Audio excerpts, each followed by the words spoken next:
ఆ విశ్వేశ్వరుని పక్కనే ఉంది అన్నపూర్ణాదేవి ఆలయం. అమ్మవారు మూల విరాట్గా భూదేవి శ్రీదేవి విగ్రహంతో పాటు పలు ఉపాలయాలు కూడా ఇక్కడ ఉన్నాయి. ఓం అన్నపూర్ణే సదాపూర్ణే శంకర ప్రాణవల్లభే జ్ఞాన వైరాగ్య సిద్ధ్యర్థం భిక్షాం దేహి చ పార్వతి అంటూ ఇక్కడికి వచ్చే భక్తులు అమ్మ ప్రసాదంగా ఇచ్చే కాసు అంటే కాయిన్, అలాగే కొన్ని బియ్యాన్ని తీసుకువెళుతుంటారు.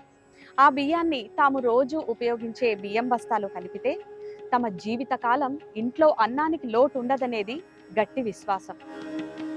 కాశీ విశ్వనాథుణ్ణి దర్శించుకున్న ఏ భక్తుడైనా అమ్మ అన్నపూర్ణను దర్శించుకోకపోతే ఆ యాత్ర సంపూర్ణం కాదు. కాశ్యాంతు విమలా అన్నపూర్ణ అని పురాణాలు చెబుతున్నాయి. ఈ లోకానికి అన్నం పెట్టే ఆ జగన్మాత కాశీలో కొలువై ఉన్న తీరు అత్యంత అద్భుతం.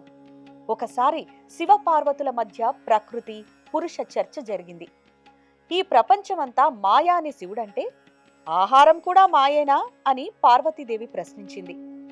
ఆహారం లేకపోతే జీవకోటి మనుగడ సాధ్యం కాదని నిరూపించడానికి అమ్మవారు అంతర్ధానమైంది.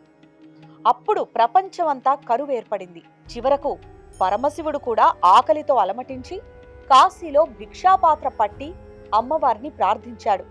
అప్పుడు పార్వతీదేవి అన్నపూర్ణగా అవతరించి స్వామికి స్వయంగా భిక్ష వేసింది. అందుకే ఈ ఆలయంలో శివుడు భిక్షాపాత్రతో, అమ్మవారు గరిటెతో భక్తులకు దర్శనమిస్తారు. ప్రతి ఏటా దీపావళి సమయంలో మాత్రమే అమ్మవారి స్వర్ణ విగ్రహాన్ని దర్శించుకునే భాగ్యం కలుగుతుంది. దీనినే అన్నకూట్ ఉత్సవం అంటారు. కాశీలో ఎవరూ ఆకలితో పడుకోకూడదని అమ్మవారు వరమిచ్చిందట. అందుకే ఈ ఆలయంలో నిత్యాన్నదానం నిరంతరం కొనసాగుతూనే ఉంటుంది. అమ్మవారిని దర్శించుకుంటే కేవలం అన్నపానాదులే కాదు, జ్ఞాన వైరాగ్యాలు కూడా లభిస్తాయని ఆదిశంకరాచార్యులు అన్నపూర్ణాష్టకంలో పేర్కొన్నారు. మీరు కాశీ వెళితే ఈ తల్లిని దర్శించుకొని ఆమె చల్లని దీవెనలు అందుకోండి.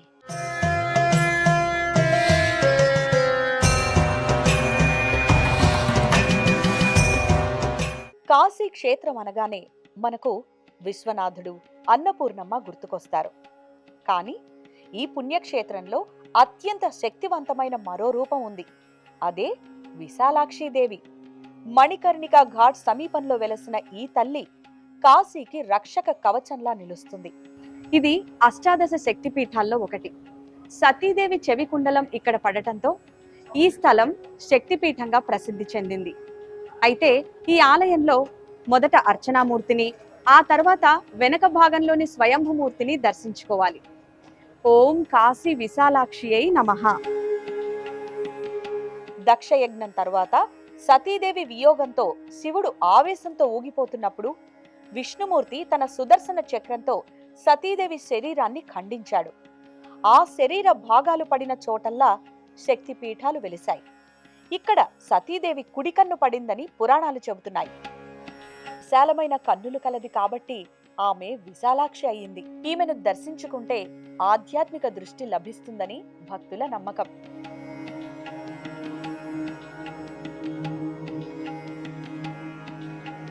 దక్షిణ భారతదేశంలోని కంచి కామాక్షి, మధురై మీనాక్షి అమ్మవార్లకు సోదరిగా విశాలాక్షి అమ్మవారిని కొలుస్తారు. అందుకే దక్షిణాది భక్తులు ఈ ఆలయాన్ని అమితంగా పూజిస్తారు.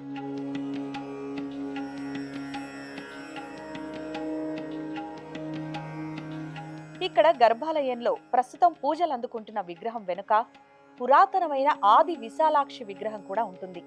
ఇది ఎంతో శక్తివంతమైనది. కాశీలో మరణించే వారికి ఈమె శక్తిని ప్రసాదిస్తుందని, తద్వారా శివుడు వారికి మోక్షాన్నిస్తాడని ప్రతీతి. కాశ్యాం తు విశాలాక్షి అని ఆదిశంకరాచార్యులు కొనియాడిన ఈ క్షేత్రం స్త్రీలకు సౌభాగ్యాన్ని, విద్యార్థులకు జ్ఞానాన్ని ప్రసాదిస్తుంది. కాశీ వెళ్ళినప్పుడు ఆ తల్లి కరుణా వీక్షణాల కోసం ఈ ఆలయాన్ని తప్పక దర్శించండి.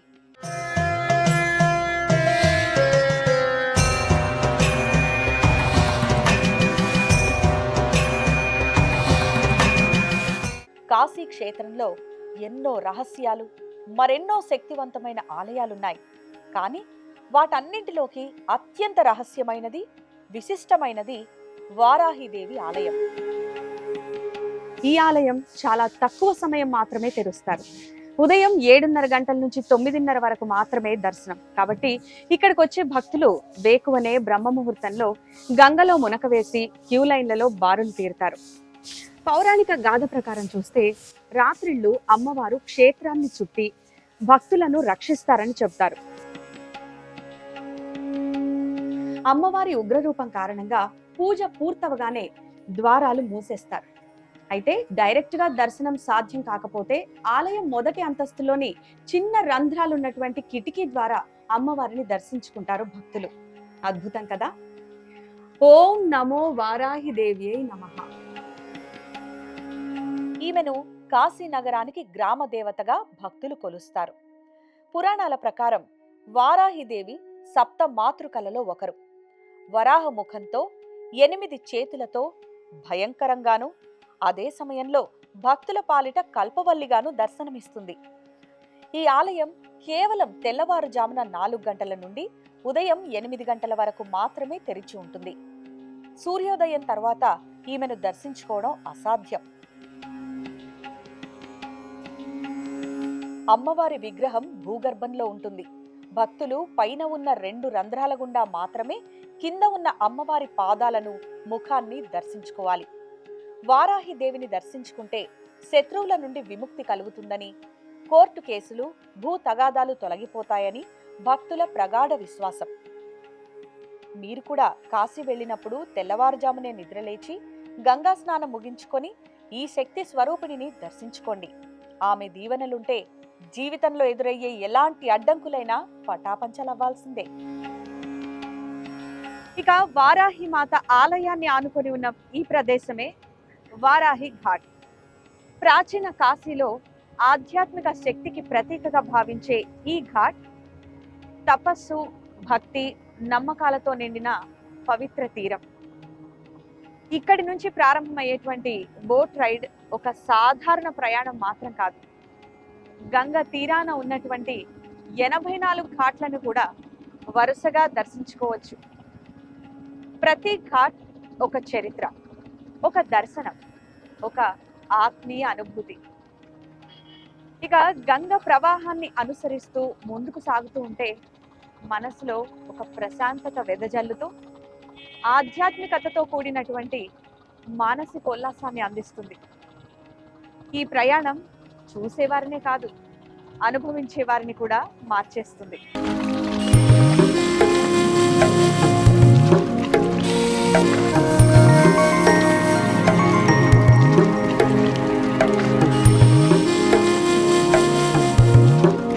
కాశీ పుణ్యక్షేత్రంలో గంగానది తీరాన ఉన్న 84 ఘాట్లలో మణికర్ణికా ఘాట్ మరియు హరిశ్చంద్ర ఘాట్ అత్యంత పవిత్రమైనవిగా పరిగణించబడతాయి. ప్రపంచంలోనే అత్యంత పవిత్రమైన దహన వాటికగా గుర్తింపు పొందిన మణికర్ణికా ఘాట్ కాశీ ఆధ్యాత్మిక హృదయం. ఇక్కడ నిత్యం దహన సంస్కారాలు జరుగుతూనే ఉంటాయి. జీవన ప్రయాణానికి నిశ్శబ్ద ముగింపు, ఆత్మయాత్రకు కొత్త ఆరంభం. శ్మశాన జ్వాలలు ఆరిపోతున్నా ఇక్కడి భక్తి, నమ్మకం ఎప్పుడూ ఆరదు. ఈ పవిత్ర స్థలంలో దహనం జరిగితే ఆత్మ జనన మరణ చక్రం నుంచి విముక్తి పొంది మోక్షాన్ని పొందుతుందని పురాణాలు చెబుతాయి.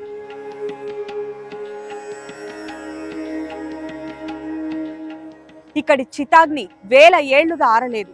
ఆ అగ్నికి ఆరంభం శివునిదే అని పురాణాలు కూడా చెబుతాయి.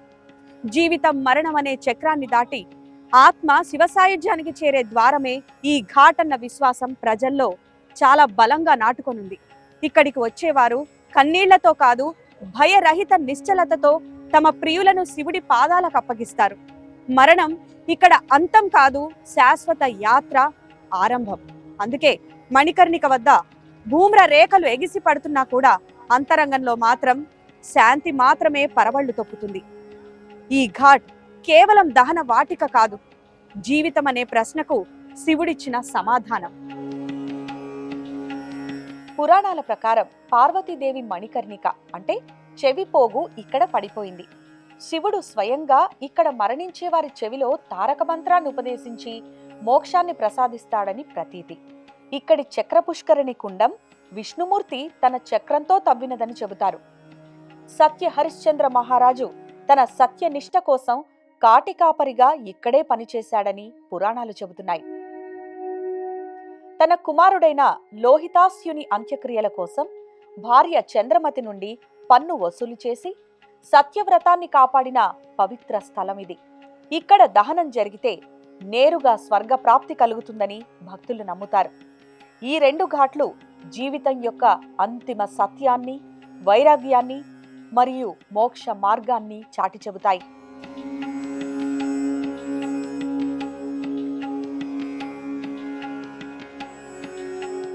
దశాశ్వమేధ ఘాట్ గంగామాత ఒడ్డున యుగాలుగా వెలిగే ఆత్మీయ దీపస్తంభం.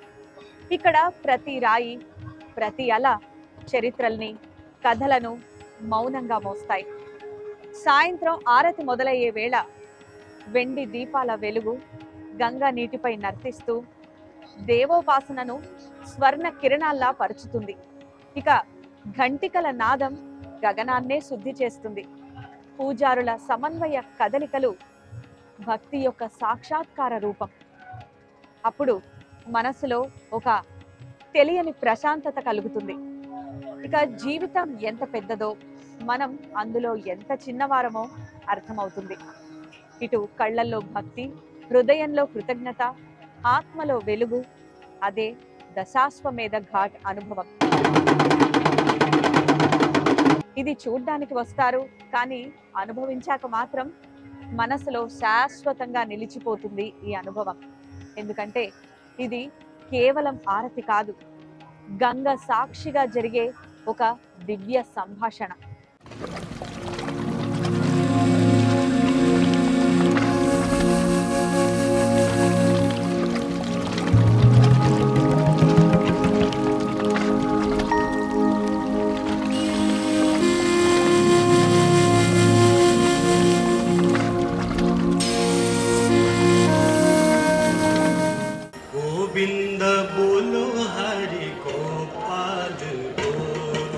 వారణాసి దక్షిణ ద్వారం అస్సీ ఘాట్.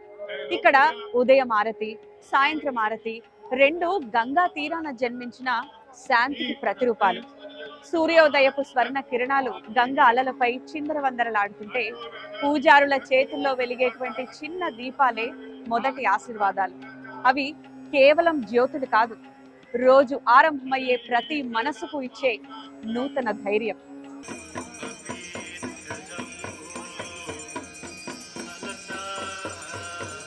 సాయంత్రానికి అస్సీ ఘాట్ మరో రూపం ధరిస్తుంది. ఇదిగో ఇలా. నిజంగా ఆ ఘాట్ నిశ్శబ్దంగా శ్వాస తీసుకున్నట్లుంటుంది. మృదంగం, శంఖధ్వని, మంత్రోచ్చారణ అవి గాలిని మాత్రమే కాదు, మనసును కూడా చాలా పవిత్రం చేస్తాయి.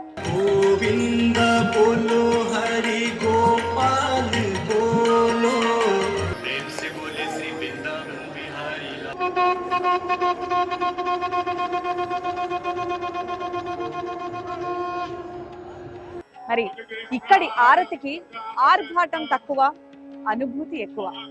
దీపాల కాంతి పెద్దదై ఉండకపోవచ్చు, కానీ భక్తి మాత్రం ఆకాశం అంత పెద్దది.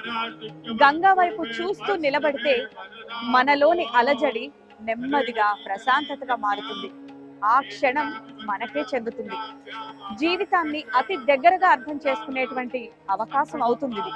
అందుకే అస్సీ ఘాట్ ఆరతి చూసిన వారు అంటారు, ఇది దేవతల ఉత్సవం కాదు, ఆత్మతో చేసేటువంటి సంభాషణ.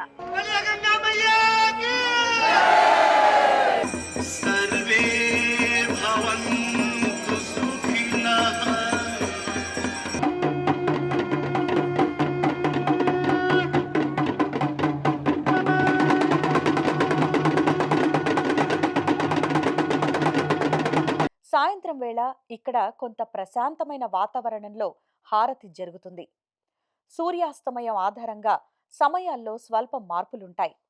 సాయంత్రం సుమారు 4:45 నుంచి 7:45 వరకు ఈ గంగాహారతి కార్యక్రమం సాగుతుంది.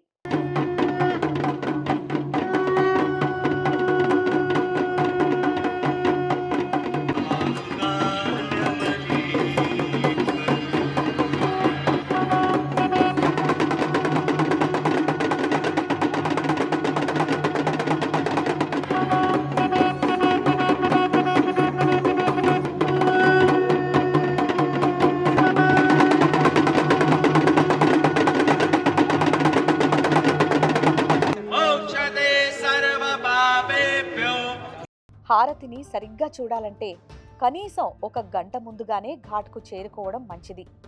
కాశీ గంగా హారతి కేవలం ఒక పూజ మాత్రమే కాదు, అది భారతీయ సంస్కృతి, ఆధ్యాత్మికతకు ఒక నిదర్శనం. దీపకాంతులతో మెరిసిపోయే గంగా తీరం చూసి తీరాల్సిందే. ఇక్కడితో వారణాసి పర్యటన ముగుస్తుంది.